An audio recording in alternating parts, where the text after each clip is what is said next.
So hi everybody, my name is Zach and welcome to my channel. What I'm going to do today is talk a little bit about some of our local African American community. For the past couple weeks, really couple months, I've been doing a whole lot of research in advance of a Black History Month program that I'm doing this week. And some of the really interesting people that I found, I just couldn't wait to share it with you all. So here's a preview of some of the things I'm going to talk about.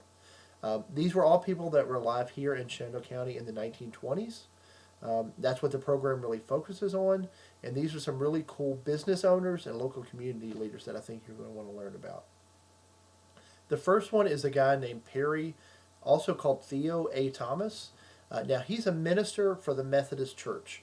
Now, in Shenandoah County, there were 4 historically black Methodist churches. He comes here in 1920 to be the minister for all 4 of those, plus one in Luray. And he's actually from the West Indies, so he's an immigrant that comes to the country in 1914 with his wife. He becomes a Methodist minister. He moves around, and eventually he ends up here in Shenandoah County. He also ends up being the school teacher in the town of Woodstock for African Americans. He also writes for the local newspaper about African American news and what's going on and things like that. And he really is a cultural, social, and community leader, so he's a really cool guy. And it's also amazing that he's an immigrant who comes here and really becomes involved in our community. The next person I wanted to talk about is a woman named Annie Rebecca Hall. So Annie is listed as a 1923 article as a nurse.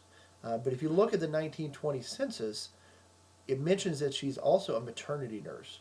So that means that she's really what we might call a midwife. And also a community nurse. So if you've ever seen the show that I really like called Call the Midwife, it's kind of like that, where she would have gone around and helped deliver babies, but also help provide medical care and a lot of basic things and needs for people in the community that a doctor or somebody else might not be available for or might just not just want to do. And that's especially important for African American community to ensure that they have some proper medical care. Now, in 1930, it says that Annie only has a first grade education, so we don't know what that means in terms of her being a nurse. If she was a registered nurse or just a community nurse or what was going on there, but we hope to learn some more about her. The third person I wanted to talk about is a person named Georgina Bird. Now, apart from having a really awesome name, Georgina also was a baker, and she must have been really good because an article says that she made 3,000 hot rolls each day for distribution over this 50-mile radius around the town of Strasburg. So it sounds like I would have really wanted to try some of Georgina's food because she also makes cakes and pastries and all kinds of other cool things and had a really successful business. Um, it's mentioned that she works for herself. So she's married, but she really is the business owner. And she's doing all the things that that entails and probably being pretty successful if she's selling all those items every single day. And the final person I wanted to talk about was Nanny Roberta Morgan. So Nanny's from Newmarket, and in 1920 she's listed as a laundress and works for herself. So that means she's running her own business too. She's doing people's washing, taking care of their clothes and things. And what's really exciting is Nanny in 1920 registers to vote in Shenandoah County.